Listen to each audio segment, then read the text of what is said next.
Introducing Home Care Plus, a new subscription service from Lowe's that helps make life easier by giving members a hand with home maintenance. Let Lowe's tackle the tasks you keep meaning to do, like electric dryer vent cleaning, replacing hard-to-reach light bulbs, and more. Subscribe to Home Care Plus for just $99 a year and consider your to-do list done. Members get more at Lowe's. Available in select zip codes only. Cancel anytime. Non-refundable fee. Product purchase required. Terms and service restrictions apply. Details at lowes.com/terms. Subject to change. And now, your daily dose of breaking news and uncensored views. This is the Michael Medved Show. And another great day in this greatest nation on God's green earth, a great nation that is coming up to a great and significant election. And one of the big races that people have said was very, very easy to predict is the race for governor of California. The governor currently, Gavin Newsom, is term limited. He can't run again. So who is going to be the next governor of California? There are 8 major Democratic candidates. One of them is almost sure to win, right? I mean, California is a super blue state. Well, not so fast. There is a strange situation going on because of the jungle primary, and that situation could lead to the first governor who is a Republican since the days of Ronald Reagan and then Arnold Schwarzenegger. What's happening? We'll be talking to Lanhee Chen of the Hoover Institution, who himself has run statewide for office in California. We'll be speaking to him as events unfold. There has also been a revelation that is breaking news that hackers who are connected to the Iranian government had accessed FBI Director Kash Patel's personal email and posted materials. Is this a security breach of the first magnitude, or is it just an embarrassment? We will get to that coming up. And there is this. Iran has countered the 15-point proposal from the U.S. for a ceasefire, for an end of this war. But Iran has countered the 15 points from the United States with its own 5-point proposal. What are the 5 points that Iran is demanding? Here they are. They are fairly simple and direct, and they're all impossible. It guarantees there would be no further war against Iran.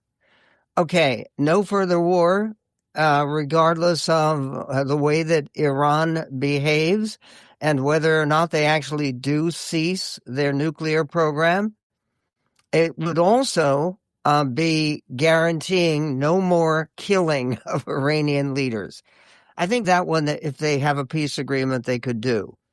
But it guarantees there will be no more war against Iran, no more killing of Iranian leaders, and demanding reparations for war damages. That means that insisting that the United States would pay for the reconstruction of some of the facilities that we have destroyed, or there's just a reparations in the sense of punishment of the United States. I think that the idea of President Trump agreeing to that is unimaginable. And then there would need to be, according to the Iranian demands, an end to war on all fronts. So not just ending the war in Iran, but also ending war against, quote, all resistance groups in the region. That means no more hostilities against Hezbollah, terrorist group, which has killed hundreds of Americans. No more fighting against Hamas, which is another, quote, resistance group in the region. It's a reference to Iran's proxies in Lebanon and Iraq and in Yemen, but it's also asking for international guarantees of Iran's sovereign right to continue their control of the Strait of Hormuz. It's a no-go in terms of the U.S. and that 5-point Iranian plan. So the question now is, if the U.S. and Iran actually do begin holding negotiations on the basis of America's 15 points and Iran's 5 points, they could begin negotiations perhaps in Pakistan. Pakistan has emerged as the mediator here in the midst of their own fight with Afghanistan, but leave that alone for a moment. Pakistan says it is already mediating indirect talks, and it says Turkey and Egypt are also taking part with trying to bring the two sides closer together. Turkey and Egypt, important because Turkey is actually a member of NATO, and Egypt certainly has one of the best relationships with the United States of any of the major Arab countries or Islamic countries. Axios reporting the White House and the Pentagon are considering sending at least 10,000 additional combat troops to the Middle East in the coming days, according to a senior defense official at the Pentagon. If the Trump administration decides to send extra troops, it will significantly increase the number of combat soldiers the U.S. has in the region. It is another signal that a U.S. ground operation in Iran is under serious consideration and is being seriously prepared. The massive surge in ground troops is being considered, as President Trump says. The U.S. is also negotiating with Iran on a deal to end the war. Iranian officials haven't even agreed yet to hold a high-level meeting with the U.S., and they are suspicious that the U.S. diplomatic push is another trick. The U.S. defense official, unnamed, expects the decision to be made next week, and he said the troops will be from different combat units than the ones which have already been sent to the region. The Trump administration is considering the troop reinforcements. That was first reported by the Wall Street Journal. And then the hackers who were connected to the Iranian government, who accessed the FBI director Kash Patel's personal email and posted materials, including photos and documents taken from his account. That, according to a person familiar with the breach, confirming it to CNN. The hackers have published a series of photos of Patel from before he became FBI director that they claim were stolen from his personal email account. A source familiar with the incident confirmed the image's authenticity. There's nothing terribly exciting about him. It looks like he's having a beer in one. But we already know that because of his famous performance in the locker room at the Winter Olympics after the U.S. Men's hockey team won its glorious victory. The stolen emails appear to date from around 2011 to 2022 and appear to include personal, business, and travel correspondence that Patel had with various contacts. That, according to a preliminary CNN review of the files with the help of an independent cybersecurity researcher. What the hacking group is calling a breach of impenetrable FBI systems is in reality something much more mundane. A breach of things like family photos and details on Patel's previous search for an apartment. So said a researcher on this subject, Ron Fabella. There has been a bill signed in California yesterday to rename a holiday. Which holiday? The holiday that is scheduled for March 31st, just coming up a few days from now. It had been named Cesar Chavez Day. It has a new name now. Why? Because in an effort to reconcile the Latino labor icon's legacy with explosive sexual abuse allegations before that state holiday commences on March 31st, just some 4 days from now. We will bring you the latest on that issue and much more. Negotiations or more war? What's on the menu? We'll get to all of it on the Medved Show.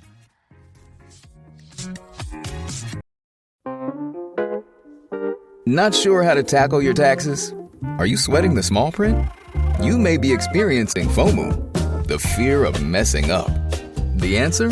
Using TurboTax on Intuit Credit Karma. They help you get your biggest refund, and then we help you do more with it, with a personalized plan designed to help you hit your money goals. It's time to take your taxes to the max. Start filing today in the Credit Karma app. And there has been a great deal of conversation about the jungle primary in California and the very real possibility that it will prevent the Democrats from winning the governorship in a state that is heavily Democratic. So when you're dealing with the jungle primary and the jungle, you need to talk to a native. And a native is Dr. Lanhee Chen, who is a fellow in American Public Policy Studies at the Hoover Institution at Stanford University. He is also a director of domestic policy studies in the Public Policy Program and an affiliate of the Freeman Spogli Institute for International Studies at Stanford. You've been involved, Lanhee, in a great deal of California politics. What do you think about the fact that right now people are talking about, because there are only 2 Republicans among the major candidates, and there are 8 Democrats. So the 2 Republicans could come out on top, and there could be a Republican governor again in California. What's the possibility of that coming about? Well, great to be with you again. I think it's a possibility. I don't think it's a high possibility. And I just say that because, we've seen some of this movie before, in that Democrats tend to be very good at figuring out what they need to do to prevail in races in California. I've seen it time and again. I was a candidate statewide back in 2022. I ran for state controller, was the chief financial officer of the state, and saw firsthand what that machine looks like. Now, I think that what makes this cycle maybe a little bit different and does raise this possibility that you could see 2 Republicans is that there's a lot of ambition out there amongst Democrats, and there's no clear anointed successor to Gavin Newsom. If Kamala Harris had decided to run, if the United States Senator Alex Padilla had decided to run, it might be different. But both of them passed, and what you have is the race between a bunch of people, many of whom aren't particularly well known, all of whom have significant deficiencies, in my view. And as a result, what you have is, as you said, when you have 8 Democrats splitting the vote, and some of these Democrats are getting maybe 1 or 2 percentage points. But when you're talking about splitting it 8 ways, that's enough that you do create a scenario where the 2 prominent Republicans in this race, my friend Steve Hilton and Chad Bianco, the sheriff of Riverside County, are the 2 most prominent Republicans. And as a result, you've got a situation where there is some polling that suggests Hilton and Bianco make it through. So I tend to favor the scenario where it's 1 Republican and 1 Democrat, just because I think that it's likely that at least a few of these Democrats will drop out before we get to ballots being released in about a month. But look, Michael, if we get to early May and ballots are going out to every Californian as they do by mail, and you've still got this very crowded field, the Democrats could find themselves locked out. And it would not be the first time that there's been a lockout. It doesn't happen all that often, but it has happened, maybe a couple times in history since the top 2 started, and we'll see what happens. Okay, what about the possibility, and it occurred to me because of the history of something like this in Alaska, yes, that the Democrats turn around if they are locked out, if it is between Bianco and Hilton, the 2 Republicans, and they say, okay, we're going to unite behind a write-in candidate. Couldn't that write-in candidate win in a state that is so heavily Democratic? So my understanding of the way the top 2 works in California is that a write-in candidate would not be permissible in a general election. People should check the math on that because, again, it's an understanding I have from talking to a number of election lawyers who have been involved in California for some time. But I mean, what other shenanigans could be pulled? What other things could happen to facilitate another outcome? That I don't know. But from what I understand, it's pretty clear that the top two means the top two. And those are the top two who voters will have to choose from. And in the strange, unlikely, but what I would consider a favorable scenario of two Republicans making it through, you'd have a Republican governor. And I always said it would take a little bit of a fluke for Californians to elect a Republican statewide, at least in this era. And this might be exactly the fluke that was needed. Okay, so have you taken sides between the two Republicans, between Sheriff Bianco, who's the sheriff of Riverside County, and Steve Hilton, who is, I don't think he has actual political experience, but he's well known from Fox News. Right. Yeah, I've not formally endorsed in the race. I have tried to be supportive where I can. Certainly, Steve, as I said, he's a friend. I've known him for a long time. I think very highly of him. And, I think that he has got the intellectual ability as well as the, political acumen to be an effective governor.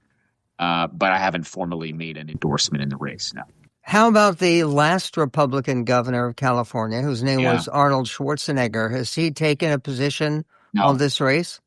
Not that I know of, and he very rarely has weighed in elective politics since leaving the governorship. I mean, I remember when I sought his endorsement when I was running, and the closest that we got to that was a picture together. I got to visit him at his home and see some of his. He's got like a baby donkey and baby sheep and a very interesting animal farm there on his home property in Southern California. I got to spend some time with him. We took a nice picture together. He wished me well, but I have not seen him really involved in elective politics since leaving office. Lanhee, is there any sense that the people who are leaving California, and these statistics are dramatic about that, particularly as the taxes increase and increase and increase, that the people who are leaving California are overwhelmingly people who would otherwise be Democrats? What's going on? Well, I think it's a mix of people. I definitely think people who are of more conservative politics are a big part of the group that's leaving. I think you've got people who have also been financially very successful and view the tax system in California as punitive. And there you might find a little bit more of a mix politically. But the underlying issue, Michael, which is the one you've identified, is that California is losing people because they view the state's financial posture, the state's economic posture, tax posture, regulatory posture as not conducive to a good economic environment. And I think that's the reality of it. So, people are leaving. That is demonstrably true.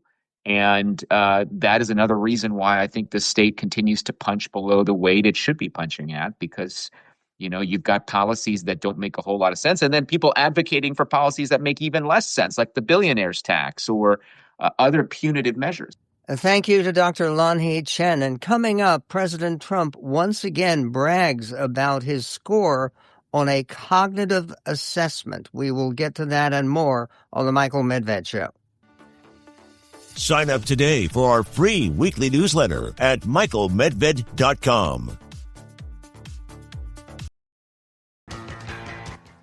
And there is big news from early this morning. I mean, really, the wee hours of the early morning when no one's awake except for the President of the United States, hitting his own Truth Social website. But no, this is from the Senate of the United States. Everybody was up early as the Senate unanimously approved a measure to fund the Department of Homeland Security. That was in the early hours of Friday morning, ending a 42-day partial government shutdown. But without restoring funding for immigration enforcement and deportation operations. Senators passed the package vote at 2:20 a.m. After an extended negotiating session, the measure covers all DHS, Department of Homeland Security operations, except for the Immigration and Customs Enforcement, ICE, deportation activities, and certain Customs and Border Protection functions amid Democratic opposition to the way the Trump administration has been handling sweeping immigration enforcement agendas. The bill now needs to be approved by the House before it reaches the president's desk for his signature, which will maybe not be forthcoming. He has said he won't sign anything or he won't do anything unless the Save America bill has been passed and is included as part of this deal, and that does not appear to be happening. Speaker Mike Johnson can either bring the bill through the Rules Committee in the House, this is after it gets there, or under suspension, which requires a 2/3 majority. Republicans plan to pursue ICE funding through a separate reconciliation bill, which might be a way of doing it. The funding the Transportation Security Agency, which President Trump has announced that he is going to do, was not necessarily going to fix those long airport lines overnight. Or necessarily in time even for the Easter holiday, which is coming up a week from Sunday. Even in the best-case scenario, it may take days, if not weeks, for airport security checkpoints to return to full staffing levels.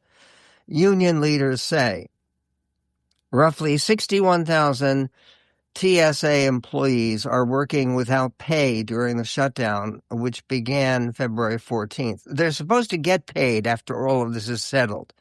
So they're not doing it in a totally selfless way because the payment is supposed to come to them. It just comes to them ridiculously late.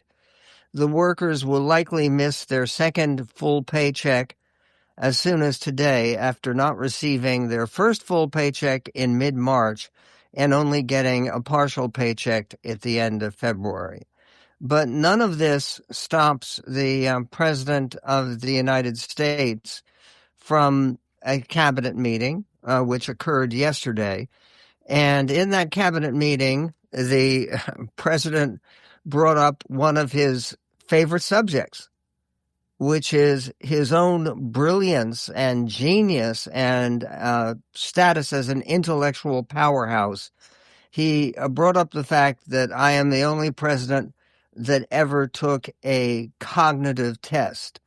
And he talks about taking it 3 times. At the cabinet meeting, he spoke this way about acing, and you know he did, these cognitive tests. This is President Trump yesterday, clip 4. I'll say it right now. I say it because no press never reports it. I'm the only president that ever took a cognitive test. I took it 3 times. It's actually a very hard test for a lot of people. It wasn't hard for me, but it's a cognitive test. It starts off with an easy question, and by the time you get to the middle, it gets tougher. By the time you get to the end, very few people can answer those questions. They get very tough, mathematical equations and things. I took it 3 times. I aced it all 3 times in front of numerous doctors that I have no idea who they are. And I was told when I went in, they said, Doc Ronnie told me this. My current doctors are fantastic doctors. They said, well, if you take it, it's Walter Reed. It's essentially a public hospital. And if you do badly, it's probably going to get out. But I aced it. I got them all right.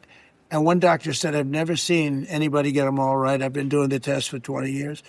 I want people, I would love to see anybody that's a president or a vice president or anybody that has any chance of being a president.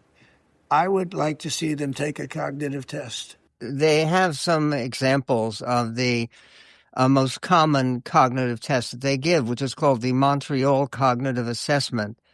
That's the test that Trump has taken multiple times. It might even be more than 3 times. And they basically ask you to identify drawings of animals. And the animals are, and no, nobody slipped me the answers, but I can recognize them.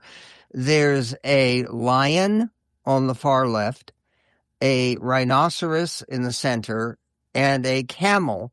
No, not a dromedary. It's a camel with one hump in the far right. Okay, that's the first part. The middle part, they want you to draw a clock and have the clock with the pieces of the clock showing the time to be 10 past 11. You don't have to specify if it's AM or PM.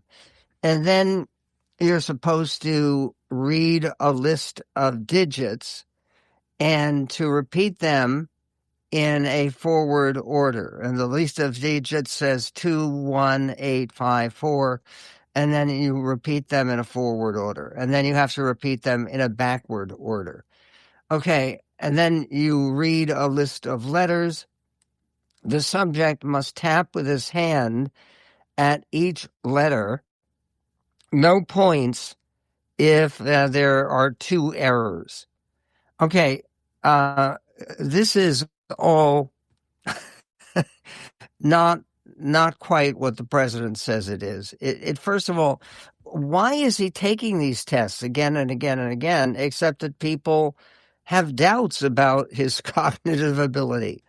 Or is there some medical reason that he's repeatedly takes this test, or just his satisfaction at, quote, acing it every time? And I've got to tell you, when he says that the doctors said they've never seen anybody ace the test the way President Trump has aced it again and again and again, I don't believe that. I don't believe that could be true. Now, all of this might be getting ready for the first time in U.S. history, a sitting U.S. president's signature. And we all know what Trump's signature looked like. Why? Because it appeared in the nether regions of the outlines of a naked lady in that Jeffrey Epstein birthday card. Remember that? Okay, for the first time in U.S. history, that same signature is going to be on hard currency. It's going to be apparently on dollar bills. The idea that that is happening, a real question. Does it have to do anything with the midterm elections? No, but we're going to talk about that. There's a conservative firebrand who says Republicans seem to be trying to lose. Why does Daniel McCarthy say that? We will get to that coming up on the Medved Show.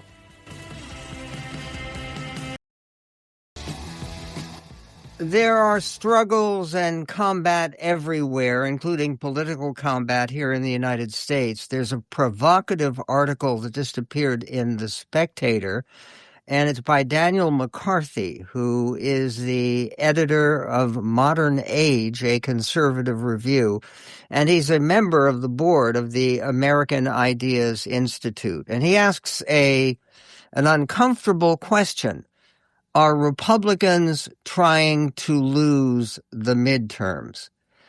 Daniel, thanks very much for joining us. And just to remind people to subscribe to our YouTube channel. But Daniel, when you talk about Republicans trying to lose the midterms, who's an example of a Republican who's acting like he or she might be trying to lose? Well, unfortunately, the Republican Senate right now is demoralizing its own base of supporters. Right now, you have the SAVE Act, which is a voting security act that unfortunately has not, been making it through the legislative process. And you also have funding for ICE. And of course, immigration control is one of the key issues that sent Donald Trump back to the White House in 2024. And yet the Republican Senate is failing to get funding for ICE into the next bill to fund the Department of Homeland Security. And just today, they have in fact passed a bill to fund the Department of Homeland Security, but not to fund ICE. So that's a capitulation that I think is going to really damage them with their own voters in November. Well, you basically take the idea that they're not doing any of this for political reasons. You say that immigration is the issue that galvanizes the rights activist base like no other. If that base is demoralized ahead of November midterms, Republicans won't just lose, they will be slaughtered. So other than passing the Save America Act, which it looks like is not going to happen because of the filibuster power the Democrats still have, you believe that many Republicans are motivated not by any concerns for policy, but because they're looking for cushy jobs after they leave politics. How about that? That's a serious charge. Do you think there are members of the Senate who fit that description? Well, unfortunately, the problem is even more widespread. So I live in Virginia, and right now we have an absolutely breathtaking effort by Democrats in Virginia to redistrict the state and basically to exclude, Republican voters in the state from having representation in the United States Congress. And they're even doing this in defiance of laws which say you can't do redistricting, shortly before an election and in the middle of things, as is happening right now. If you compare what the Democrats are doing to the Republicans of Indiana, who did not undertake that kind of bold redistricting for the advantage of their side, you have to ask yourself, why is it that the Democrats are so ruthless and the Republicans in Indiana, for example, are so reluctant to fight or play the game just in the same way the Democrats are doing it. And you might say, well, Republicans are just more ethical, they have more scruples, and maybe that's part of it. But I fear a lot of it, unfortunately, from long observation, is that Republicans not only to give their voters what they want, but they're also looking to their own sort of careers after they leave, a state government, or after they leave a state legislature, or after they leave Congress. And most of the rewards of our economy right now are in the hands of organizations that Democrats are in control of. That's true of higher education. It's true of much of the media. Even corporate America at this point, unfortunately, is very much eager to truckle to a kind of democratic woke agenda, and certainly an agenda that accepts some scale of immigration. So I think that's what explains the reluctance of Democrats from state legislatures all the way to the United States Senate to be as firm as Democrats are in pushing for the policies that their base actually wants. Well, it's very provocative about your piece in The Spectator, Daniel McCarthy, is that the general assumption here is when you look at the polling, President Trump is not soaring in popularity. He's having some very negative polling, and the general conventional wisdom has been that if he is on the ballot in people's minds, if they're voting yes or no on Trump, they're not going to vote for more of Trump. You take the opposite point of view. You say that the Republicans, in order to win, have to embrace Trump more fervently and to offer to the public the same things that Trump has offered to the public that he has won on before. Why do you think the polls are misleading when they show a negative reaction to President Trump? Well, one thing that's more important than polls are actual election results. I mean, in the 2024 election, President Trump was actually on the ballot and was making a very forceful case for all of his policies, especially with respect to funding immigration control and reducing illegal immigration in this country. And all those policies were successful enough to, in terms of appealing to voters, that they took Trump not only to victory in 2024, but victory in all of the battleground states.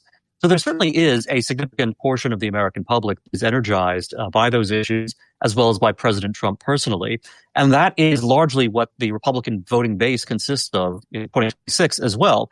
And unfortunately, since Trump is not personally on the ballot, it's all the more important that Republicans give a sign to their own supporters that they're going to follow through and accomplish the agenda that President Trump had promised in 2024. And if it sounds like they're not going to do that, then the Republicans are going to lose both of the advantages that they enjoyed in 2024. In 2024, they had Trump himself on the ballot, and they also had the Trump agenda. They had the immigration restriction agenda.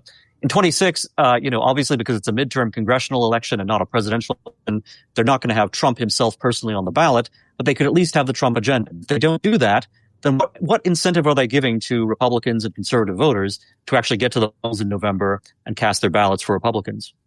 What about the question of winning independent voters? The Republicans worse with independent voters than they did during President Trump's successful campaign in 2024. Should Republicans not be so concerned about losing independents by big margins? Well, they should be concerned. And obviously, they want to do everything they can to win independent voters. But I don't think at this point it's going to help the Republicans try to run away from their own identity as a party of immigration restriction. So what they have to do is start to convince those independent voters once again that these policies are the right policies. And if they're not going to do that, they're going to wind up being deserted by their own base, which wants to have those restrictionist policies. But they're also going to be abandoned by independents who are going to say, hey, Republicans are doing things that we don't like. So you have to take a stand somewhere. You can't simply blow with the wind. And if you try to do that, you wind up alienating both sides, the independents as well as the conservative base voters. And your guess, do you think that Republicans are going to discover your advice and embrace it? I see some hopeful signs, actually, much to my own surprise. So the Republican House right now does not seem inclined to accept the deal that the Senate has just created, which is going to fund the rest of the Department of Homeland Security, but would not fund immigration customs enforcement. So I think the House is going to continue to be rather firm, and they're going to both push for trying to do through reconciliation, try to have a procedure to evade the obstacle that the filibuster presents, while at the same time, changing what the Senate has passed so that you can have ICE funding as well. So I'm hopeful that the Republican House is going to remain firm, and that if they're able to bring the Senate along, then perhaps you actually will have a reconciliation that will give us something that's worthwhile rather than what we have now, which is a capitulation to the Democrats. And how about the Iran war as an issue? Will that play on President Trump's behalf? Will that play for him and for Republicans?